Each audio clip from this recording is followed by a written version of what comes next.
Ama, bantayan mo po ang inyong mga anak sa araw na ito ng kanilang pag-aaral. Ilayo mo po sila sa lahat ng mga aning at sakuna upang maipagpatuloy nila ang kanilang mabuting hangarin na matuto. Iligtas po sila sa mga pagsubok na kanilang makakasalamuha ngayon araw na ito. Maraming salamat, Amang Banal, sa iyong biyaya. Amen. Magandang hapon mga bata. Magandang hapon po! Binibining Jerica! Okay, bago kayo umupo, pakipulot ng mga basura na inyong makikita at ihanay ng maayos sa inyong mga bata. Tapos na ba kayo mga bata? Tapos po! Kumusta kayo mga bata? Magaling, ako ay nagagalak sapagkat kayo ay okay na. Ngayon, maaari ko bang matanong, sino bang lumiban ngayon sa ating klase? Wala po! So, ganun ay bigyan niyo ang inyong mga sarili ng 5 bagsak.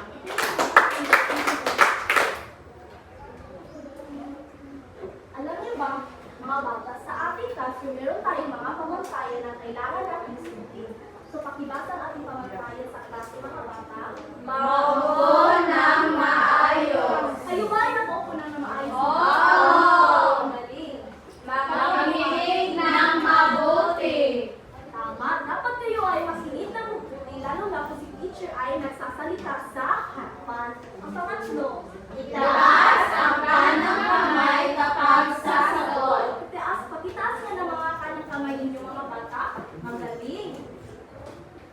Ikaapat naman, Makipagtulungan sa pangbatang gawain. tama, dapat kayo ay makipagtulungan sa pangkatang gawain sapagkat marami tayong gagawin na aktibidad sa ating klase.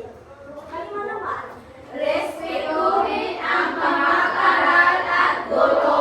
tama, dapat isusuri natin ang bawat isa.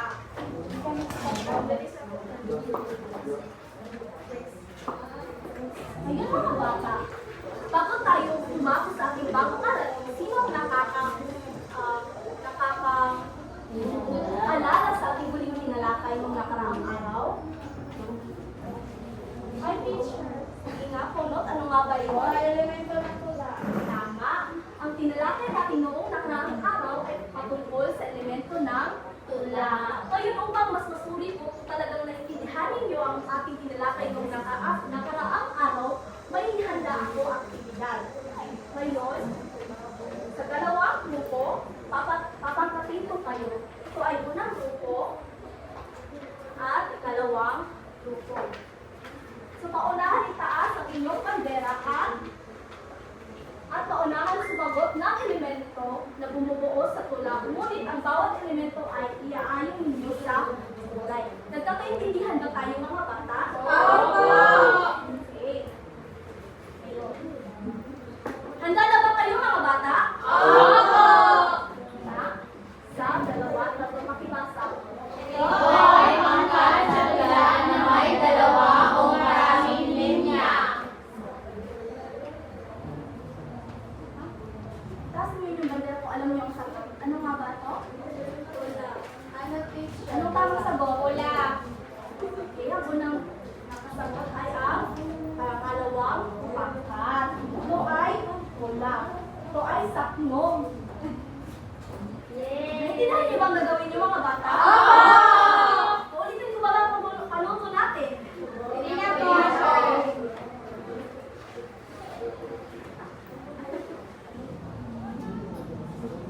Handa na ba kayo sa pangalawa? Opo! Paunahan ito ha, ang maraming puntos na grupo ang siyang panalo. Pakibasa. Kailangan maglagay ang tula ng mahihikit na mga salita upang masiyahan ang magbabasa. Gayon din ay mapukaw ang damdamin at kawilihan. Handa na ba kayo? Opo! Isa, dalawa, tatlo. Dito po.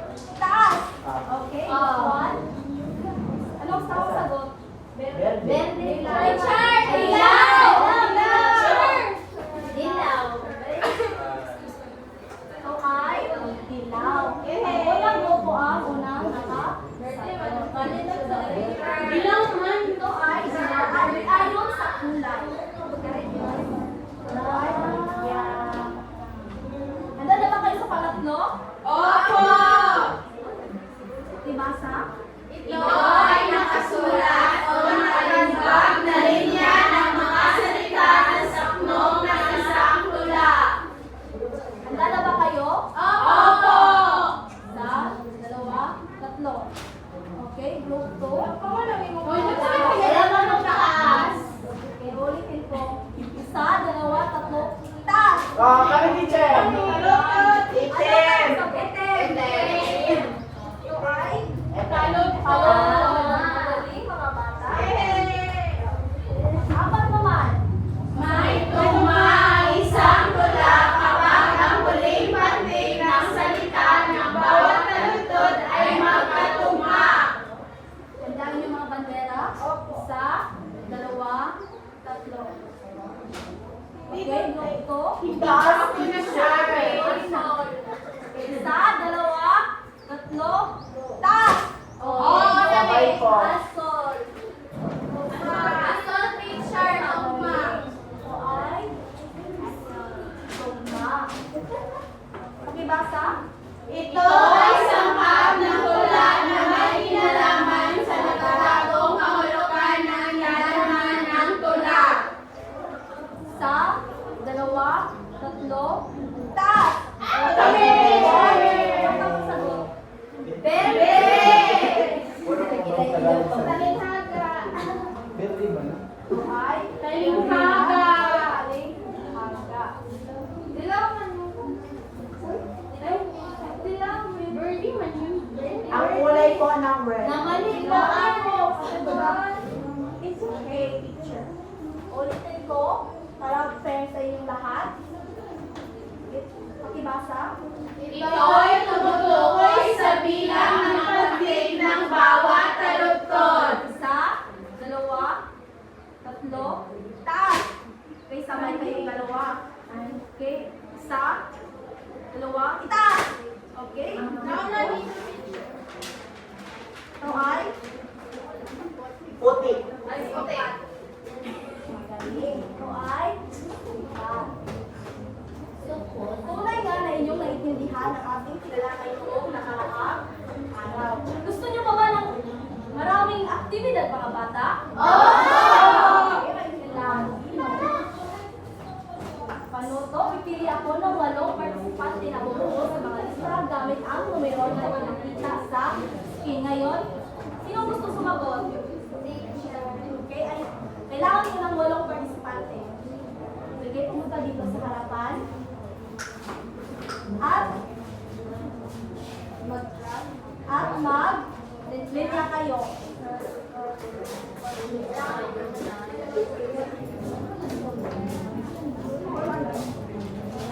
Okay, pumunta.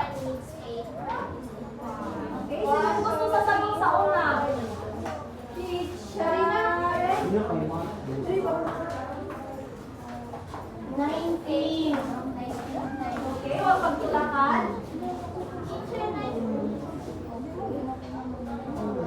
Tama, ito ay? Pangalawa. Ito ay? 14. Ano ang 40? And.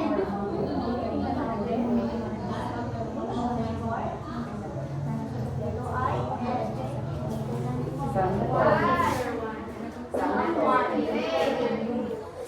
Magaling. Sana all.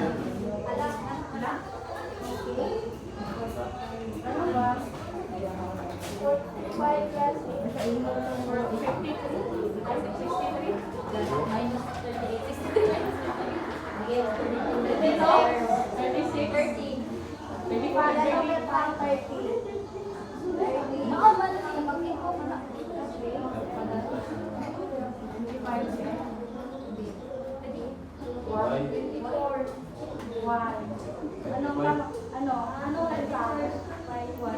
why? Tingnan natin kung yung sagot ay tama. Ito ay tama. Why?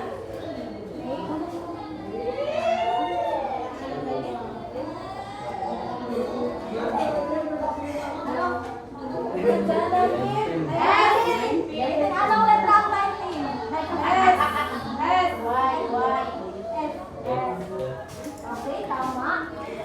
Wow! Ayun. One. Wow, ano ba ito? Y? A. Okay. Wow. Sa panguli, sinong gusto sa Benz, teacher, Benz. Benz? Dito sa harapan. Sagutan mo.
formal na salaysay at di formal na salaysay. Ang formal na salaysay mga bata ay gumagamit ng seryoso at akademikong tono, karaniwang may lohikal at organisadong argumento. At ang di formal na salaysay naman ay mas personal at malaya ang estilo ng pagsulat. Ngayon, upang mas maintindihan ninyo ng mabuti kung paano ang paraan ng pagsulat ng salaysay, ay meron akong inihandang aktibidad. Handa na ba kayo mga bata? Oo! Ay basahin ang panungkol. Paunahan itaas ang watawat base sa salita na ipinakita sa screen. Ang grupo na may mataas matalagang siyang panalo. Okay, handa na ba kayo? Opo! Isa, dalawa, tatlo, taas! Kami, Sagot. Emma. Mato ay? Very good. Ay, tama yung teacher. Ngayon, taas! Tama ka.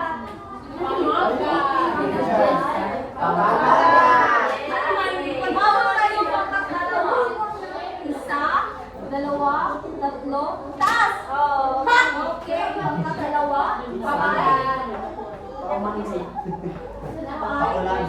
One. Isa, dalawa, Teacher. hindi nyo alam? Teacher. Kailangan na ng lima. Isa, Dalawa. tatlo, Apat. Lima. okay, unang grupo. Panimula. Very good. Wow! Yes!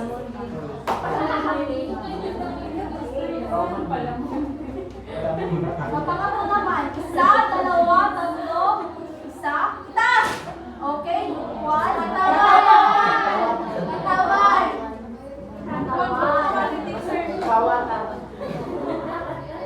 Pag-apat naman, isa, dalawa, tatlo, taas! Katawan! Katawan. Lukto. Sa wakas! Kami po. Wakas! Hala, oh my God. Isa, dalawa, okay. Ibaba niyo na, wala na kasi. Ano? Ang mga nabuti ng mga salita, ito ay paraan ng pagsulat ng salaysay. Ngayon, ating mabasahin kung ano ang ibig sabihin nila. Okay, pakibasa mga bata. Ito ay sa opinion ng salaysay na nagbibigay ng makabuluhan sa salaysay at kaugnayan sa mangbabasa. Okay, pangkat dalawa, basahin ninyo. Dapat ito ay maikli, malinaw at kaakit-akit upang makuha agad ang interes ng magbabasa.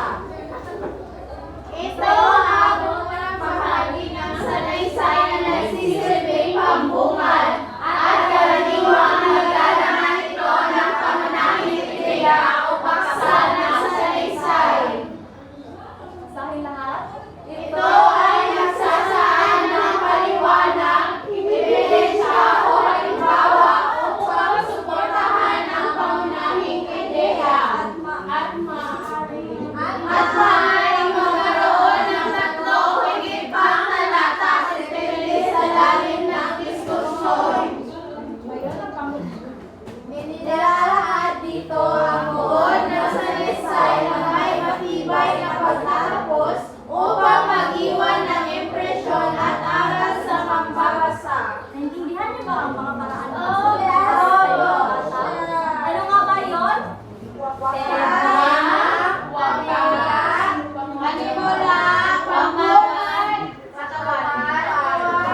Magaling. Ngayon, ay magkakaroon tayo ng panibagong aktibidad. Bumalik kayo sa pagkakalit ay bumalik kayo sa konyong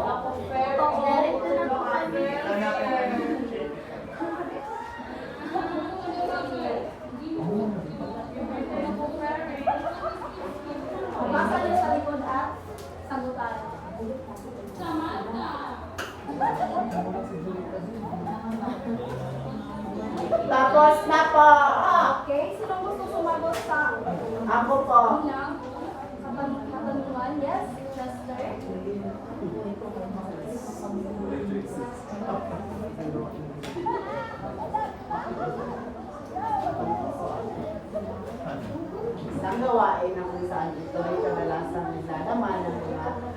malinaw kung puro o ang kasama.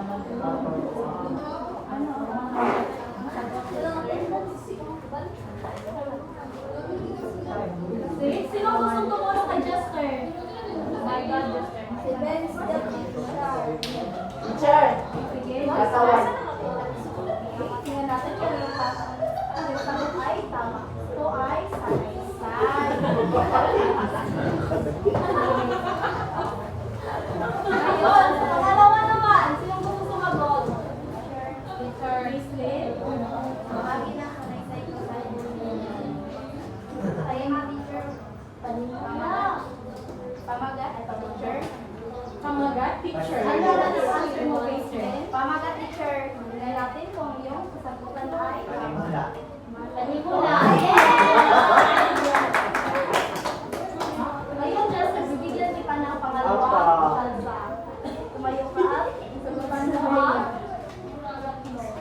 Isang uri ng sanaysay na mayroong seryosong tono, pagka mayroong susi ng ang sanaysay na katotohanan ng Panginoon. Ito po ay formal na sanaysay. Okay, madali. Ito ay formal na sanaysay. Ngayon, guys, bibigyan kita din na ulit na Teacher. Isang ori ng sanaysay naman ay tumatalakay naman sa isang pagkakalin ng paralan. Ito po ay informal na sanaysay, teacher. Ito ay formal na sanaysay. Sa ikalima naman, sino gusto sumagot? Nicole? Isang bahagi ng sanaysay kung saan kailangan mong balutin ang lahat ng may isang pagbalot.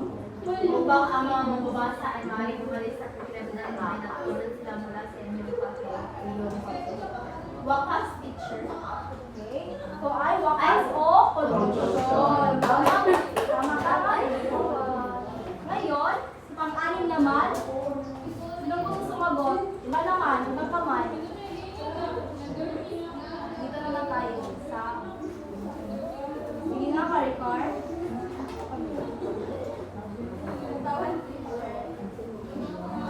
Yes. Kaya ka ba dyan, Maricar? Ay, God, ito ay katawanin. Sa pang-pito naman, mula sa... Ito ang nagbigay ng malinaw na direksyon sa daloy ng kwento upang mas maunawahan ito ng mabasa. Magbabasa. Ay, ano? Wala. Then, sure ka na? Tema. Teacher, Ito ay tema or outline. Ay, hindi. Iba yung tema at outline. Ito ay outline. Pangwalo naman. Sino gusto sumagot? Teacher. Teacher! Ludilin? Aral, teacher. Tima. Ay, teacher. Tema. Tema po. Yes. Ito ay Yes. isa pang... Sino gusto sumagot? Sige, Apon. Ay, pamagat. Pamagat ng food. Sampo naman sino gusto sumagot? Julie po. Ito ay may matibay na pagtatapos sa pamagawa ng instruction. One teacher, wakas. Ito ay wakas o pagkakasyon. Magaling mga bata, bigyan ninyo yung mga sarili ng limang bagsakan.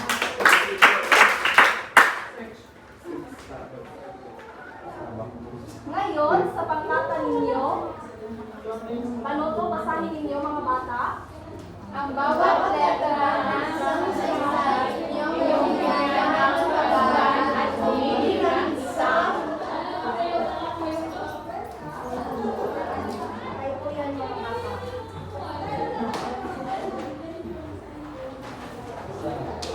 Tapos, ito.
Hazel, pindutin mo dito ang iyong sagot.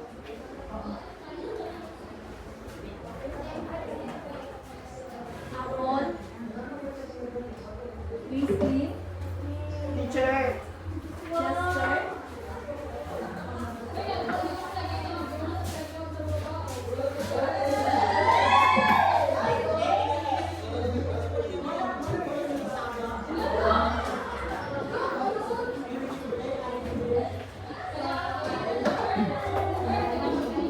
Rita, Jubilee, Jessa, ma'am. Marites,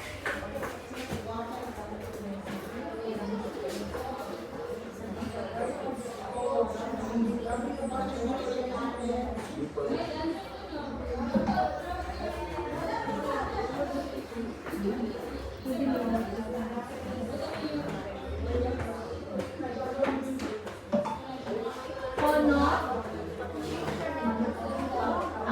Teacher, balik po.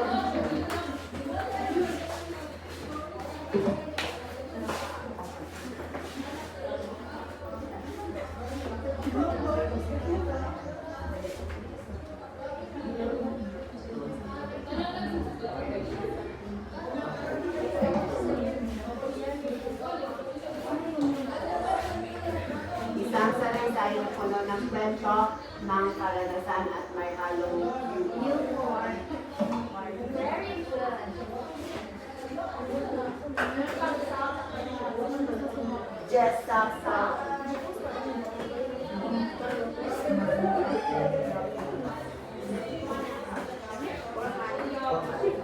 Right,